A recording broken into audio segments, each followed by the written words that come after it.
das fotografias e, nesse sentido, discutir as fotografias, qual é o sentido da fotografia e fazer também um pouco uma oficina, né, ensinando mais sobre fotografia. A gente pensou em propostas muito mais estruturais que vão além do que está aparentemente apenas visível no que tange a cultura, e não em questões, por exemplo, quando a gente pauta em minicurso, como vocês colocaram na carta de vocês, que os minicursos visariam sanar necessidades imediatas. Mas peraí, imediatismo dentro do ensino acadêmico, mais imediatismo, e as mudanças estruturais e complementares ao ensino acadêmico? Nesse sentido, a gente também fez a proposta de trazer, como já existe em Assis, a Semana da Liberdade Criativa. Eu acho que é um momento que a gente tem que deixar florescer e as pessoas entendam que elas podem ocupar o espaço da universidade como espaço de expressão cultural.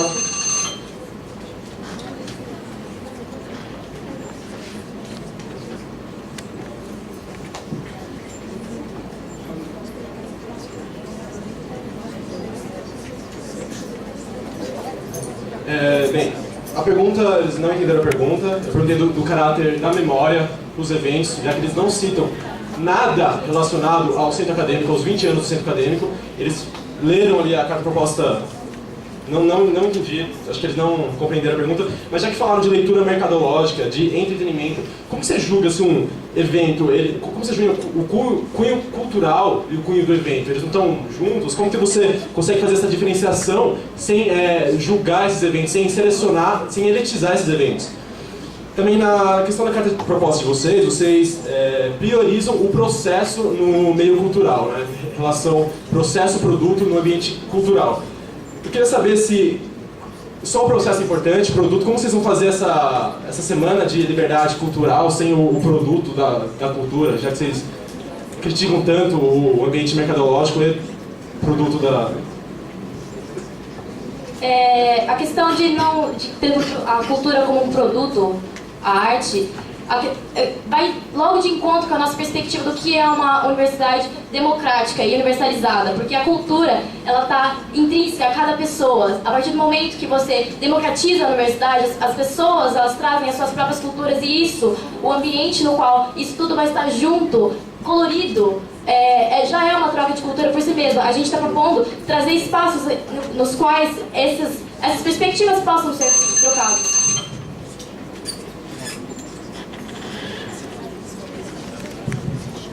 Bom, só para responder esse questionamento da mercadoria, na verdade quem colocou o problema foram vocês, que cunharam muito bem o termo sujeito-objeto. E daí que deriva a crítica. É uma crítica estética que é muito comum dentro do debate de cultura. A gente não deve se posicionar de forma passiva em relação aos produtos culturais. O papel do sujeito e não do objeto, os indivíduos têm que se posicionar enquanto sujeitos, não como objetos culturais, olhando para outros objetos. Então, diante disso, a crítica mercadológica, ela só deriva desse debate de sujeito-objeto. A gente quer propor que o aluno do direito e a faculdade tenha uma postura de sujeito diante das obras culturais. Ou seja, crítico, produtor, interventor, colaborador, e não uma postura meramente passiva de entretenimento ou como se fosse uma mera decoração do espaço da universidade. A gente tem que romper com essa ideia de decoração do espaço público. A gente tem que problematizar o espaço público pela via da cultura. Esse é o papel transformador da cultura.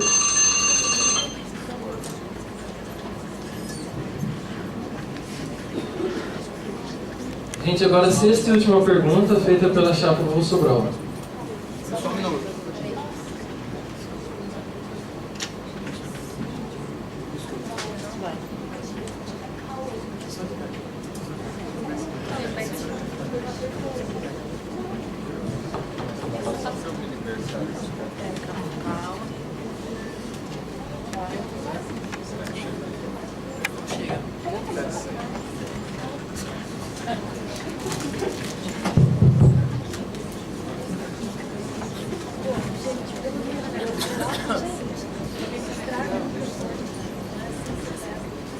Bom, a pergunta que a gente gostaria de fazer para vocês é a seguinte. Vocês colocam uma citação da Pagu na carta proposta sobre um conceito de vanguarda para vinculá-la ao tradicional jornal do Cadir, não, vanguarda.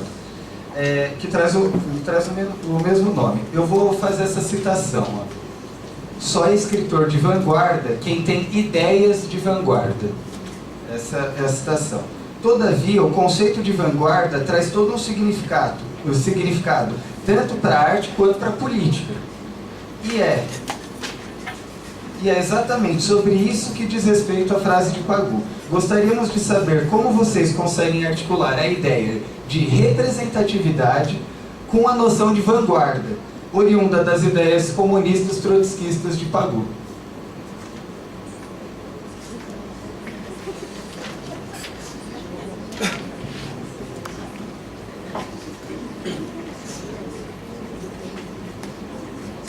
Primeiramente, eu acho que a gente devia explicar que é necessário contextualizar toda a frase, todo o conceito dentro do espectro histórico, porque senão a gente fica um pouco confuso. A Pagou era do modernismo brasileiro, mais especificamente atuando no movimento antropofágico. A ideia de vanguarda para o movimento antropofágico é uma ideia dialógica, de quem come todas as influências, as digere e faz o que há de melhor com o que absorveu de cada uma delas. Então, a conceituação que vocês colocam pra gente não é a conceituação que a Pagou tinha de vanguarda. Ela não tinha nenhuma intencionalidade dogmática e repressora e antidemocrática na política. Pelo contrário, quando ela visitou a União Soviética, ela voltou e se desfiliou do Partido Comunista Brasileiro, porque ela disse que não era naquela revolução em que ela acreditava. Ela viu crianças esfomeadas na rua e luxo para a burguesia, de acordo com as palavras dela. E que não era aquilo que ela defendia. Ela defendia liberdade e igualdade material e subjetiva para todos. Então, o conceito de vanguarda tem que ser entendido dentro desse espectro histórico, contexto político-social da Pagou. E tem que ser entendido dentro das obras dela, das ideias dela. Ela defendia exatamente isso, essa coisa dialógica da vanguarda. Que a vanguarda está à frente porque consegue absorver e comer as influências ao redor e construir a partir disso. Que é o que a gente quer fazer. A gente quer construir a partir do diálogo com os alunos, do diálogo com os movimentos sociais e construir soluções.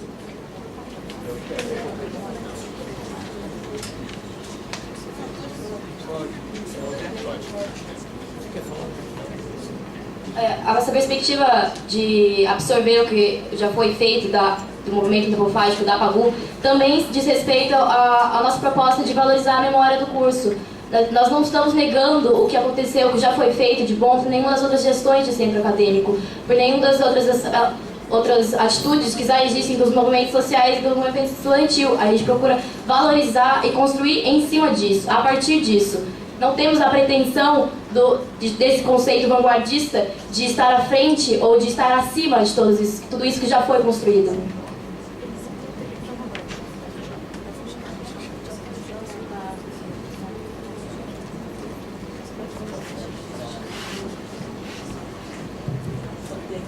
Bom, eu vou ter que conceituar. O Partido Comunista Brasileiro surge em 1922, coincidentemente no mesmo ano que a Semana de Arte Moderna. Eles surgem do mesmo debate de vanguarda. O debate de vanguarda dentro da arte, dentro da política, tem uma mesma noção. É isso que embasava todo o movimento esquerda e todo o movimento de concepção política durante o século XX. E não é isso que diferenciou a Pagou quando ela voltou da União Soviética, porque o trotskismo tem o mesmo caráter de vanguarda. Diante disso, e presente no texto, evidencia uma clara contradição entre a pergunta formulada pelo Vitor Serra no começo do debate de como dialogar com os grupos de extensão e um posicionamento de vanguarda. Na Coordenadoria de Pesquisa e Extensão, a frase é: a libertação do homem é o primeiro objetivo de toda a literatura que se considere de vanguarda. A libertação do homem, sob o ponto de vista de vanguarda, é uma libertação de cima para baixo. É uma libertação dos iluminados. É uma libertação dos que acham que pode ensinar para os que não sabem. É diante disso e é desse contexto que a Pagou está falando. Não existe tergiversão. A Pagou fala desse momento histórico com esse contexto, porque é essa noção de vanguarda que vai estar presente em todo o debate político durante o século XX inteiro. E eu quero que vocês não me responderam ainda como vai organizar esse debate de ser mais representativo, de ser dialógico com o debate de vanguarda, claramente oposto, dentro da antropofagia ou dentro do debate político.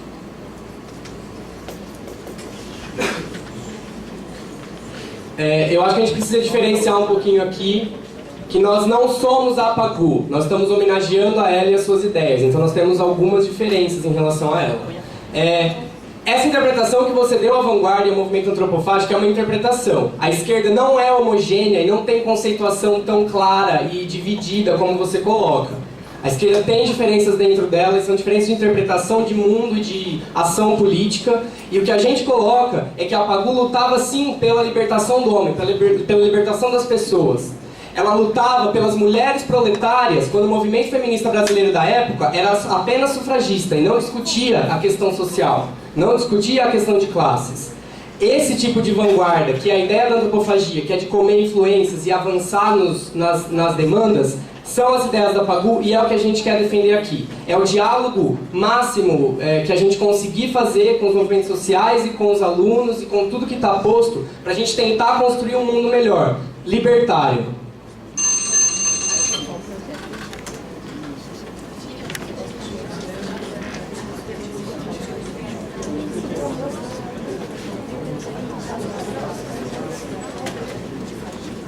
Bom, gente, agora nós passamos para a terceira fase do debate, que é a fase da pergunta do público. O pessoal que estava pegando os papeizinhos, aqui, os três estão aqui. Mais alguém quer se inscrever? Gente, agora é o momento, porque a gente vai sortear agora. Ninguém mais quer se inscrever para fazer pergunta para as chapas?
Gente, mais ninguém quer fazer pergunta para chapas?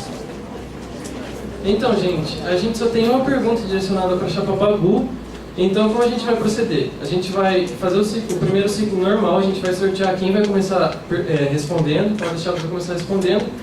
E a partir do segundo ciclo, a gente só vai aceitar perguntas para as duas chapas para não haver um desequilíbrio. Então, a qualquer momento que alguém vier até nós com uma pergunta para Pagu, a gente vai adicionar essa pergunta para Pagu e mais uma pergunta que já está aqui para a chapa Sobral. Então, aí, quem tá em dúvida de fazer pergunta para Pagu, esse é o momento. Agora a gente vai sortear quem vai começar respondendo. Quem vai começar respondendo o terceiro ciclo do debate é a chapa Pagu. Pergunta do Lucas Surjus. Lucas Surjus. Ele acabou de ser.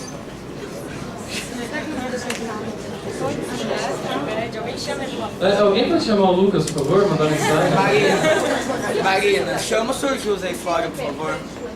Então, gente, acho que dá pra gente fazer assim. Então a gente pega uma pergunta para as duas chapas enquanto o Lucas não vem, e depois que a gente fazer essa pergunta para as duas chapas, a gente começa de novo. Tá joia? Então, a gente vai sortear agora uma pergunta para as duas chapas responderem. Quem vai começar respondendo é a Pagu. Matheus Dedoni. Matheus Dedoni.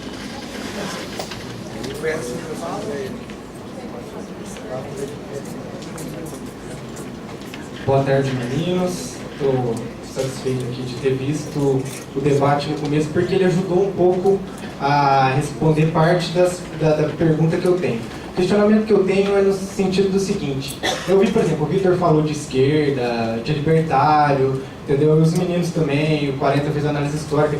Então eu acredito que, em termos assim, abstratos, gerais, bem de início, vocês têm uma ideia bem parecida. Podemos dizer dessa forma, acredito que as duas chapas vão concordar. A questão é que, assim, quem pega o debate em andamento, a carta proposta, como que essa pessoa vai se decidir no voto? Então, dentro dessa preocupação que eu tinha, eu formulei a pergunta da seguinte maneira. Por que vocês fizeram questão de disputar o centro acadêmico? Por que não houve uma conversa entre as duas chapas para que as pessoas que se alinhassem fossem juntas no momento de disputar a eleição? Por que vocês acreditam que vocês são de fato diferentes? Eu quero um comparativo assim, prático na resposta do porquê, o que a Pagu tem que a vovó não tem, o que a vovó tem que a Pagu não tem, no que vocês se diferenciam em termos de ideia. Por que vocês fizeram questão de disputar o centro acadêmico? Essa é a minha pergunta. Muito obrigado.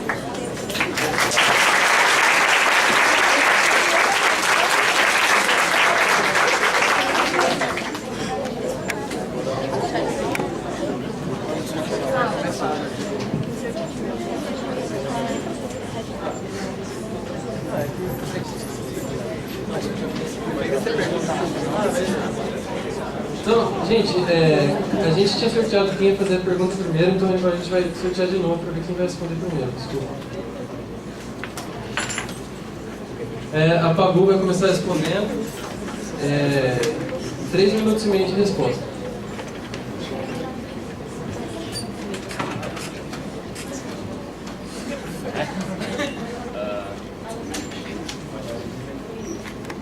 Então, Dex, é o seguinte, primeiro, onde eu acho que qual eu acho que é o ponto forte das nossas propostas? É a questão da efetivação, é a questão de ter a coisa planejada, de ter pensado além do que vamos propor, além do verbo abstrato.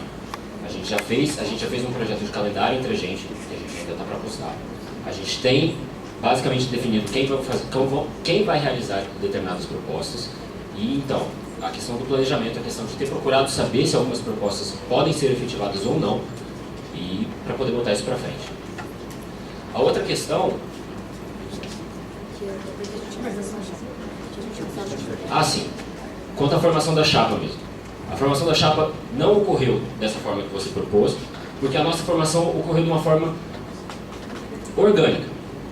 Muitos de nós trabalhávamos juntos em comissões para atuar em coisas diferentes, principalmente durante a greve. A gente participou de coisas juntos, a gente estava trabalhando em comissão de articulação, enfim, comissão estatutária, comissão da semana jurídica, esse tipo de coisa, e criou um vínculo de confiança um no outro, de saber que o outro trabalha. Então, e aí a gente chegou a conversar sobre o centro acadêmico e a gente decidiu se lançar como chapa e começar a discutir as propostas.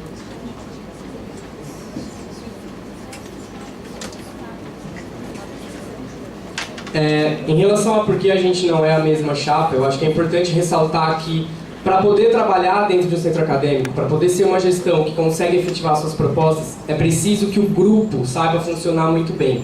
E um grupo tem que ser constituído de pessoas que conseguem lidar umas com as outras, que têm afinidades, que têm projetos comuns. E isso não é facilmente construído e não é só em base em ideologia. O grupo, para ser uma boa gestão do centro acadêmico, tem que ser coeso, tem que saber trabalhar junto, em conjunto. É como a gente coloca na nossa coordenadoria, nossa coordenadoria geral, na carta proposta, que é preciso que todos entendam que todo mundo tem um dia ruim e não vai poder trabalhar e que o grupo vai conseguir suprir esse problema. Então a questão de grupo é extremamente importante na hora de lançar uma chapa. Quem quer realmente construir um centro acadêmico, uma gestão que vai conseguir fazer o que se propôs, é preciso haver horizontalidade, um trabalho em grupo sem verticalização, um trabalho em grupo com as afinidades pessoais das quais eu já falei. E acreditar nos meios métodos para a execução dos projetos também. Então, eu acho que a gente não pode falar que vocês deviam ter feito uma chapa só, porque tem todos esses problemas. Não é problema pessoal, acredito que ninguém aqui tem problema com ninguém da outra chapa, inclusive tem amizades pessoais, mas o trabalho em grupo é preciso ser pesado antes de formar uma chapa. E a gente foi se formando com pessoas que a gente já trabalhou e que a gente foi conhecendo e que foi dando certo. Então, talvez tenha sido por acaso que a gente não se juntou, ou talvez a gente não conseguisse trabalhar algumas pessoas daqui junto com aquelas, mas é importante ter essa ideia de grupo, e que a gente montou um grupo que a gente acredita ser coeso e que vai conseguir trabalhar em conjunto.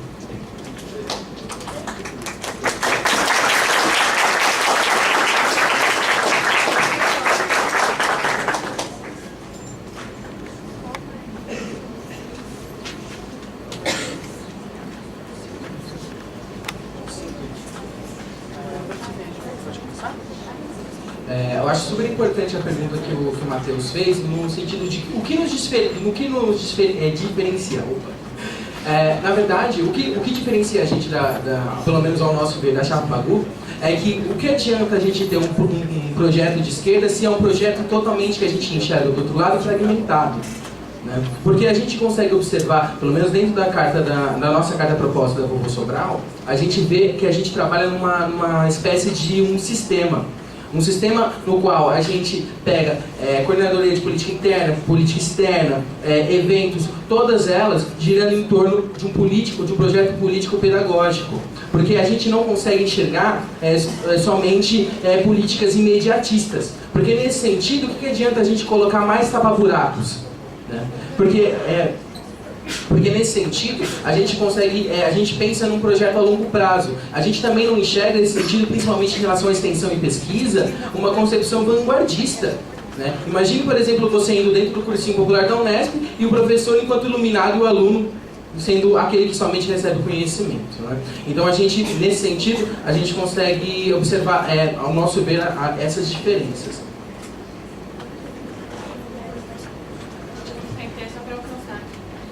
Eu acho que a nossa maior diferença não é com relação às pessoas ou ao trabalho, como eles disseram, que as pessoas podem fazer, a qualidade de trabalho, se a pessoa é eficiente ou não. Eu acredito que nas duas chapas há pessoas assim. A nossa diferença é ideológica. A gente quer uma mudança, uma transformação estrutural do curso e do direito no campus, na universidade, de pensamento de universidade, pensamento de técnica, pensamento do que é doutrina, do que é conhecimento. Então a gente não está aqui só para fazer uma gestão que vai cumprir exatamente com o currículo que propôs de eventos. A gente está aqui para construir um sistema que a gente acredita que tem que ser a longo prazo. E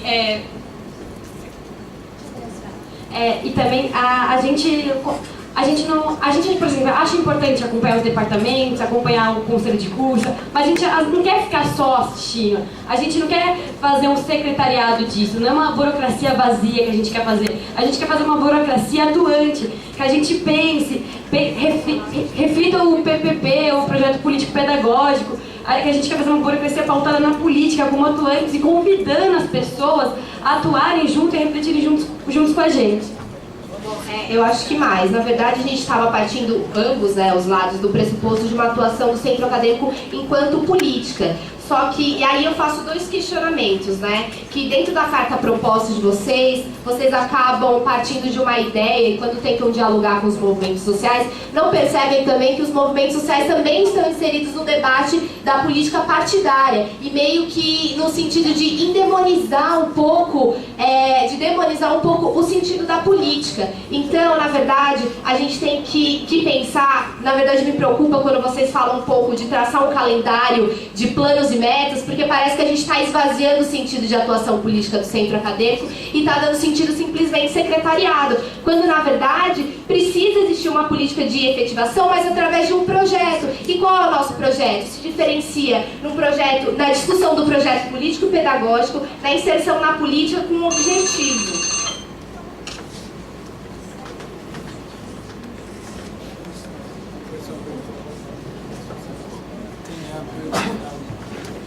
Gente, chegou aqui na mesa uma pergunta para a Pagu, então a gente vai começar um outro ciclo, vai considerar esse primeiro ciclo como uma única pergunta para as duas chapas e vai fazer o sorteio de novo para ver quem começa respondendo.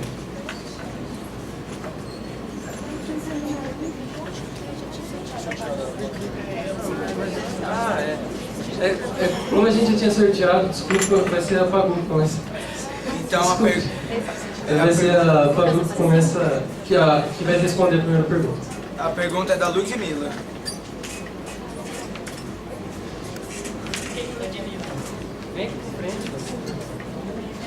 Eu li na carta de vocês sobre o convênio com a Defensoria Pública e eu acho que não ficou muito claro. Vocês podem falar pra gente mais sobre isso, por favor?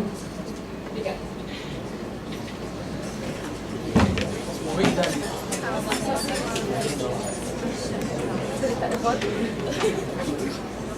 Bom, a gente teve uma conversa com alguns professores no campus a respeito de vagas de estágio para os alunos, que é uma coisa que está faltando mesmo aqui em Franca, e foi levantado, inclusive, que a Defensoria Pública de Franca ela não atende processos penais por falta de gente para trabalhar. Então é uma cidade que tem duas cadeias, uma feminina e uma masculina, e não tem quem atenda essa população carcerária. Então a Defensoria Pública já tem por hábito fazer esse convênio com outras universidades em outras cidades, e a gente tem aqui uma carência de estágio.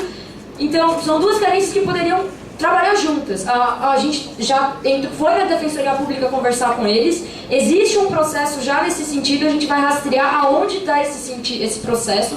A gente já ficou sabendo que a empresa Júnior Jurídica já foi atrás disso também, a gente vai fazer o trabalho junto, se possível, sentar com a presidência da empresa Júnior, sentar com a Defensoria, procurar em que lugar da Unesp foi parar esse processo de parceria, e a gente vai buscar vagas, que a gente está estimando que sejam 30 vagas de estágio para os alunos de Direito, na Defensoria Pública, fazendo trabalho social junto da população carcerária e junto da população francana, fazendo desde divórcio até pedido de habeas corpus.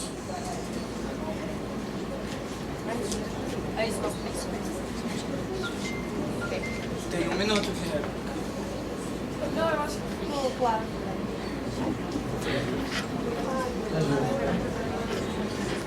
Então, agora a pergunta para a chapa. Vou sobrar, a gente vai sortear quem vai fazer a pergunta.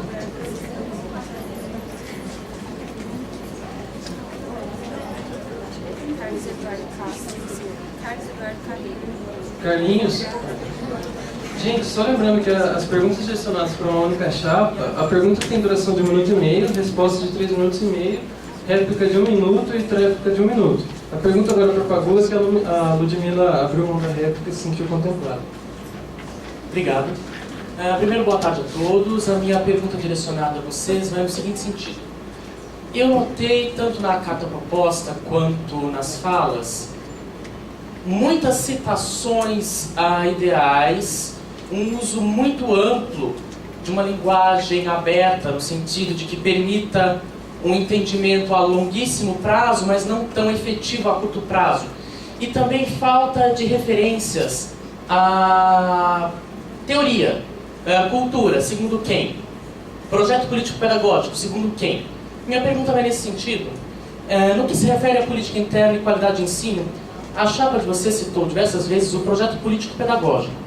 Eu gostaria de saber o que a chapa conhece, entende e sabe sobre PPPs e como pretende construir e viabilizar para o ensino superior jurídico no ínterim de 1 ano, que é o tempo de gestão possível. E principalmente, caso saibam quais as fontes e as referências que se utilizaram para saber tal ponto específico que foi diversas vezes citado na carta. Posso passar?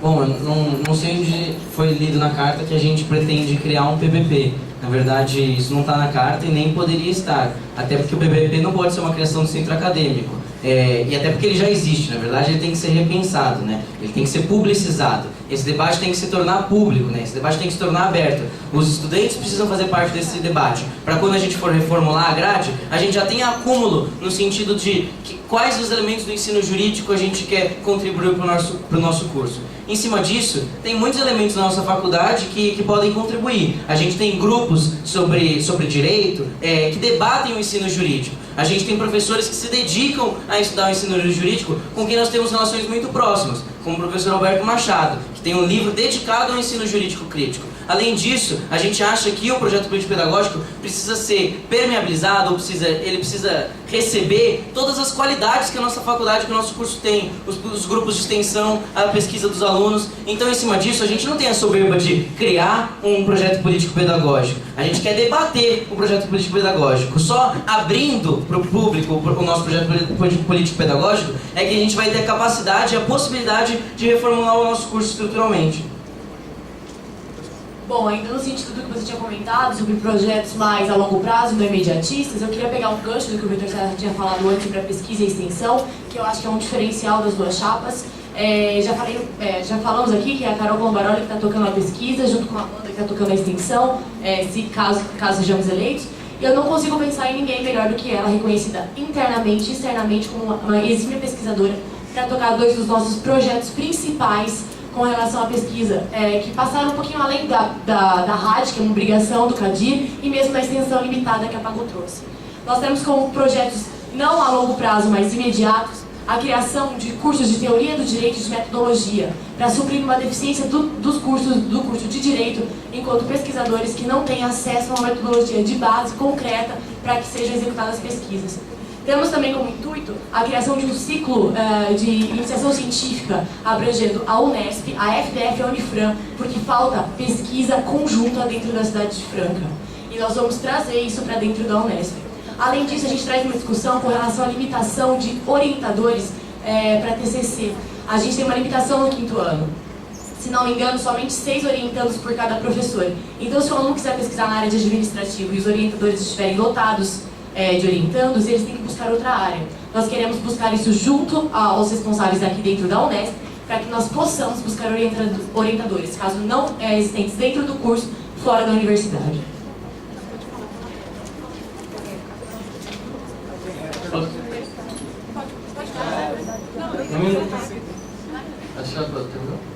Não, eu acho que tá aí uma grande diferença, que você disse que a gente usa conceitos abertos, mas a diferença é essa. A gente está propondo que a gente vai construir, mas a gente quer que os alunos construam. E isso é a materialização da nossa proposta, que os alunos construam. A gente não quer uma vanguarda que construa na nossa frente o que é um projeto político-pedagógico, mas a gente quer que aquilo que atinge os alunos na sala de aula, que eles possam falar, independente de saber teoria, de conhecer um teórico X e Y. A gente quer que todos os alunos possam participar verdadeiramente dessa construção. Um minuto para réplica. Obrigado. Só respondendo, talvez vocês pudessem ter conversado um pouco mais com os alunos do campus. Eu, enquanto vice-diretor do cursinho atualmente, estou construindo o projeto político-pedagógico dos cursinhos. Existe um centro de estudos em prática pedagógica na Unesp de Bauru, que é especializado nessa construção. E eu tive algumas reuniões em Bauru para construir esse projeto político-pedagógico. Um projeto político-pedagógico, ele precisa de especialistas na área da psicologia, da pedagogia, entre outras áreas. O do cursinho, que é pequeno, não é grande, demora no mínimo 5 anos para ser feito. São 3 anos de discussão prévia e teoria. E um projeto que depende de um amplo conhecimento. Então, talvez para implementar isso é complicado. Vocês dizem que vão mudar o projeto da universidade. Onde ele está? Qual a fonte que vocês obtiveram? E além disso, se vão mudar esse projeto, com qual baliza? Os alunos vão construir isso conjuntamente a vocês. Como? Qual a metodologia que vocês vão usar para os alunos adentrarem nesse universo que é bem distante deles?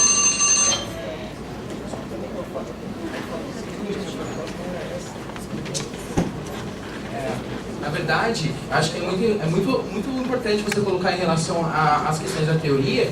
O que a gente está colocando é que a gente deixou de uma forma aberta, mas depois que a gente coloca de uma forma aberta, a gente não vai desprezar as teorias da educação. A gente pode colocar metodologia de Paulo Freire, a gente pode colocar metodologia de Vygotsky, a gente pode colocar várias metodologias, interacionismo, a gente pode colocar a educação popular, mas que seja debatido junto com aqueles que a gente, se formos eleitos, vamos representar. Entende? Acho que essa que é a diferença. Não passa por não. E eu acho que tá aí também outra diferença da nossa chapa, porque a gente não está se propondo a fazer coisas que são fáceis e que vão durar uma gestão para a gente poder chegar no final do ano e falar que elas acabaram.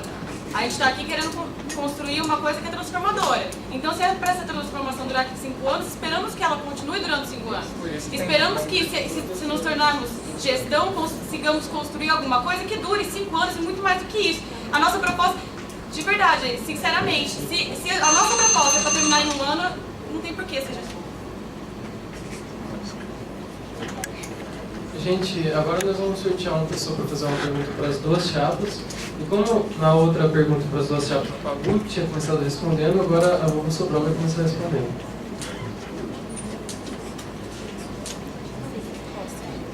Felipe Rossi. Vou fazer a pergunta aqui mesmo. Talvez a minha pergunta seja até um pouco marginal em relação ao debate que está sendo travado, mas eu queria saber como as chapas se posicionam em relação à mudança de nome do centro acadêmico. Então, quem começa respondendo é a chapa Vovô Sobral, 3 minutos e meio. Só um segundo. Pode começar. Esse microfone tá ligado, gente? Bom, quanto à questão da mudança de nome do centro acadêmico, ela está intimamente relacionada a um projeto que está em andamento, que é a mudança estatutária do centro acadêmico, né? O centro acadêmico ele vai passar por mudanças estatutárias estruturais, e um dos temas que é abordado na comissão estatutária é o nome, né? E acreditamos que, já que vai ser aberto essa oportunidade de ser rediscutido toda a estrutura do centro acadêmico e como isso reflete também o caráter dele, a função de um centro acadêmico, o porquê dele existir, talvez fosse também necessário fazer um debate se a pessoa ou o nome que é aplicado ao centro acadêmico reflete essa identidade que está sendo construída. Por exemplo, a nossa Constituição de 88, ela é a Constituição cidadã. Por quê? Porque ela tem uma série de caráteres e ela ganhou, digamos, essa característica. A partir do momento em que há uma reforma do nosso estatuto, se for necessário, se for considerado pelos alunos de que nisso se acompanha uma mudança de nome, é interesse e dever de cada um pegar e fazer sua sugestão, né? É justamente por isso que a gente é a favor da consulta. E a questão também da mudança de nome, assim, vem dos alunos, né? Os alunos que dão sugestão, os alunos, a participação dos alunos, além do que é uma oportunidade da gente resgatar a memória da Unesp, a história da Unesp. Muitos alunos vêm dando sugestão e vêm comentando de qual professor prefere como nome, dando referência, os professores também ajudam. Então, além disso, além da gente é uma oportunidade muito importante da gente resgatar a história e até mesmo ajudar como a gente vai levar os rumos do ensino jurídico a partir da história que a gente tem, né? Se a gente vai continuar, se a gente vai mudar. Não, e nesse sentido, voltando um pouco ao debate da memória que foi colocado, mas também ao debate de que a gente propôs de que a nossa carta proposta está dentro de um projeto, também o nome entra nisso. Os alunos têm que decidir o nome, mas é importante que a gente abra essa discussão para pensar qual que é a identidade do nosso curso. Se a gente está propondo a identidade do nosso curso no que diz respeito ao projeto político-pedagógico, a gente também tem o momento de propor a identidade do nosso centro acadêmico. Qual que é a identidade do nosso centro acadêmico com o nome do André Franco Montoro? Essa é uma avaliação que os alunos têm que fazer, não é a gestão que tem que fazer. Porque não é a gestão que tem que decidir qual que é o nome, que é o nome da coletividade dos alunos, e não da gestão. Não é só a gestão que carrega o nome do centro acadêmico, são todos os alunos, nas camisetas, na história, na memória da nossa faculdade. Diante disso, abrir esse debate é importante, porque não só quando a gente faz 30 anos, rediscutir o que a gente fez até agora, para saber o que a gente quer fazer daqui para frente, mas quando a gente vai fazer 20 anos ano que vem de centro acadêmico, discutir quais são os nomes, qual é a nossa história, da onde que vem esse projeto. E aí o centro acadêmico, na opinião da gente, tem de propiciar essa oportunidade para os alunos refletirem qual que é a identidade do centro acadêmico com o nosso curso, qual que é a identidade do centro acadêmico com as pessoas que passaram por aqui. Então é uma oportunidade única para olhar para a história e para construir o que a gente quer daqui para frente.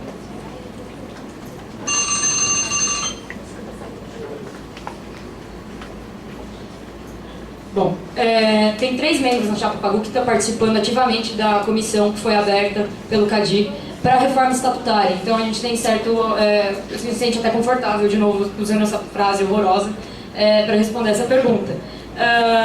Olha só, a gente entrou em contato com o pessoal que fundou o centro acadêmico, que escreveu o primeiro estatuto. E nos foi dito que a escolha foi totalmente de oportunidade, porque o Franco Montoro estava vindo para Franca e eles estavam fazendo estatuto, então bora fazer. Não foi uma consulta popular, foi uma decisão daquela gestão do centro acadêmico. A possibilidade de se mudar, porque não é uma certeza, vai que todos os alunos do curso votam unanimamente na manutenção do nome do André Franco Montoro como centro acadêmico, é uma possibilidade. Se não, é de fato uma escolha de identidade dos alunos, de vamos pensar, vamos ver quem é a gente.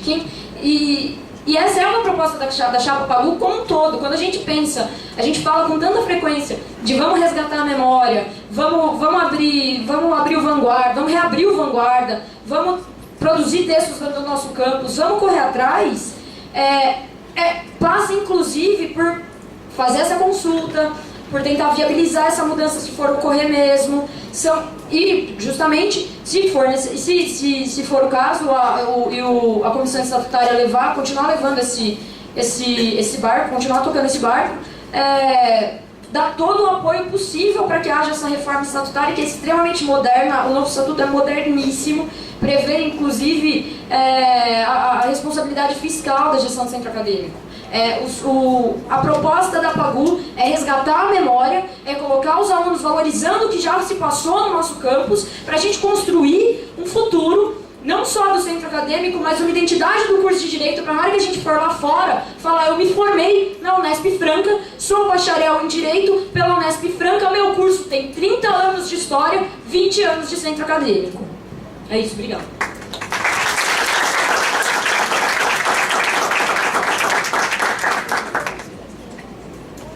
Gente, chegou na mesa mais uma pergunta para a Chapa PAGU, então a gente vai poder começar outro ciclo. E quem começa respondendo agora é a Chapa Vô Sobral, uma pergunta só para a Chapa Vô Sobral. A gente vai sortear agora quem vai fazer a pergunta.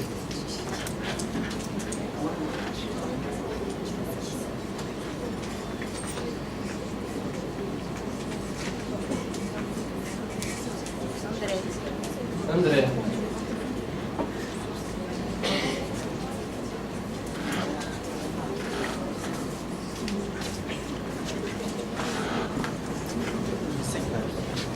Então, galera, na carta proposta de vocês, da Chapa, eu vi que foi expressada a existência de um sectarismo.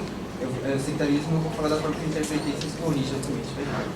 Um sectarismo no movimento estudantil, né? Que ele é ocorrido pelo fato de alguns alunos, eles entenderem, ou, não sei, eles agirem dessa forma, né?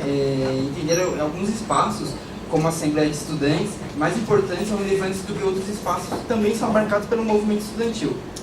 A Assembleia é um exemplo, né? A Assembleia de Estudantes. Então, aí, pensando nisso, diversos alunos eles também enxergam o CA como um espaço sectário, não pelo fato dele ser institucional ou burocrático, mas sim pelo fato de, muitas vezes, o mesmo ele não consultar a sua base, e a base, vocês respondam da forma que vocês entendem base, né? O corpo discente da universidade ou a base política de vocês.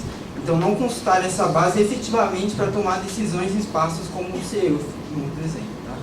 Então, eu gostaria de saber se a Chapa tem um intuito, pretende, tem alguma ambição nesse sentido de fazer algo para romper esse sectarismo, e principalmente no que tange a Semana dos Ingressantes.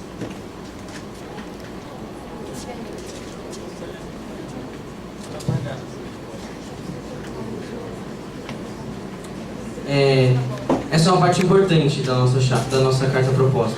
Quando a gente faz a avaliação de que a gente não é só romper com o sectarismo, mas é romper com a falsa dicotomia entre o sectarismo de quem vê que a burocracia não é um espaço para a luta dos estudantes, para a organização, versus a percepção de que só a política constrói. Então, essa falsa dicotomia entre o ser político e o ser burocrático, essa falsa dicotomia entre a ideia de que a política é obra da politicagem, que aí é oriunda de uma demonização da política, e a burocracia é um espaço que não deve ser instrumentalizado pelo movimento estudantil. Diante disso, eu acho, na nossa avaliação, o movimento estudantil de Franca lidou bem no último período. Ainda que incorra em vários momentos, e é natural que isso aconteça, em alguns equívocos pontuais. Mas no último período, a gente organizou, dentro da greve, espaços importantes de organicidade junto à Assembleia Geral, junto à Assembleia dos Estudantes,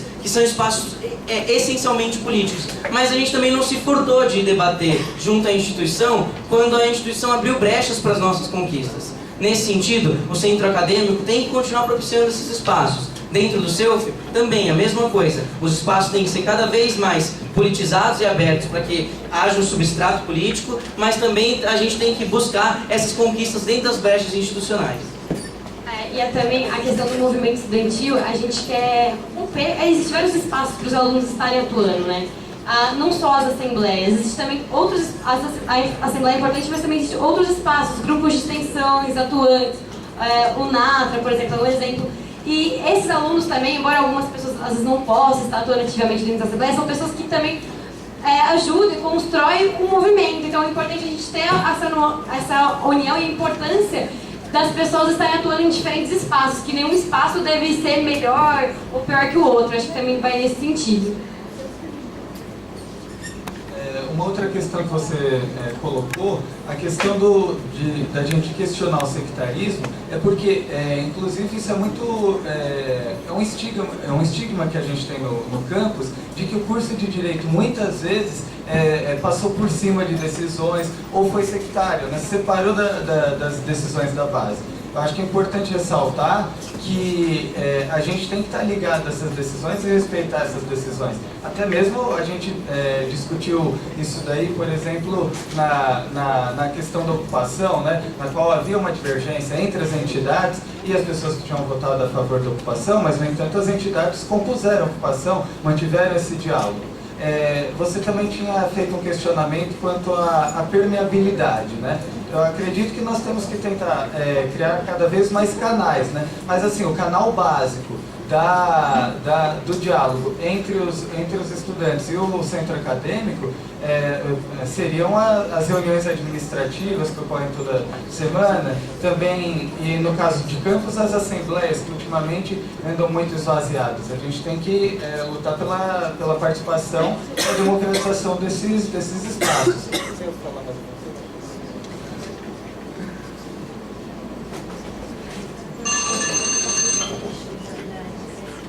Um minuto para a réplica.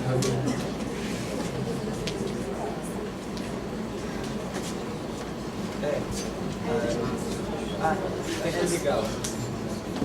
Você fala assim, no vídeo? Aperte seguro, eu tenho a acender. Então, exatamente, acho que esse ponto que ficou faltando, quanto à semana dos ingressantes.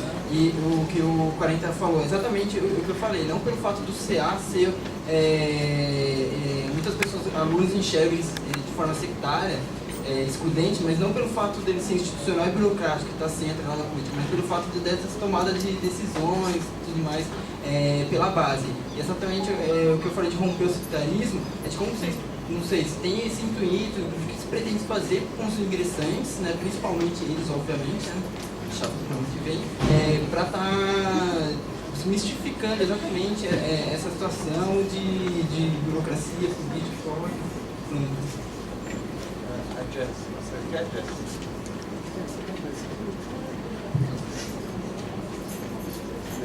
Eu acho que é importante a gente colocar que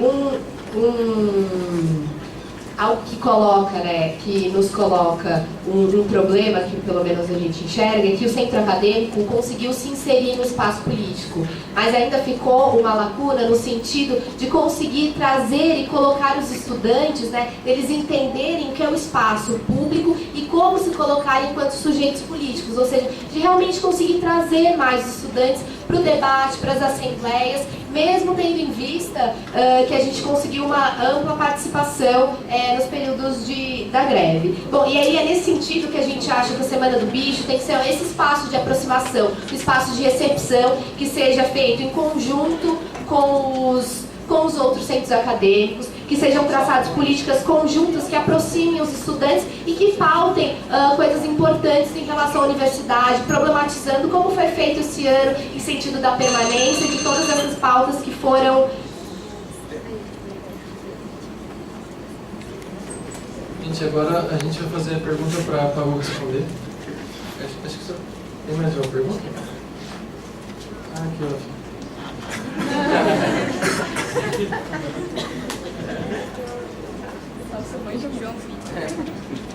João Vitor.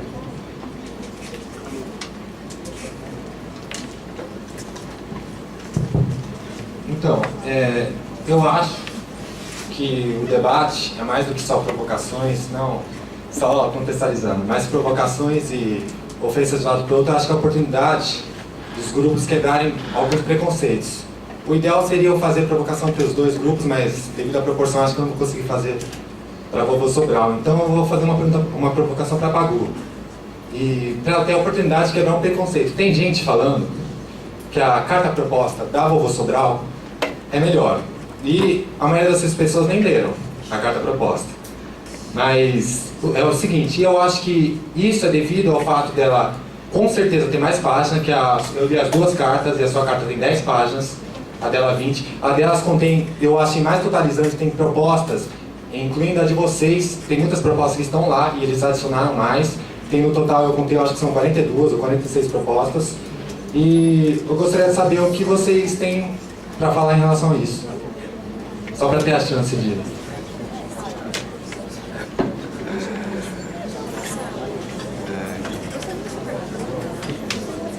Então, conversando com muita gente, as pessoas reclamavam que elas estavam cansadas de uma política que as pessoas só falavam, eu vou faziam cartas com 42 propostas, 74, faziam coisas assim, sabe?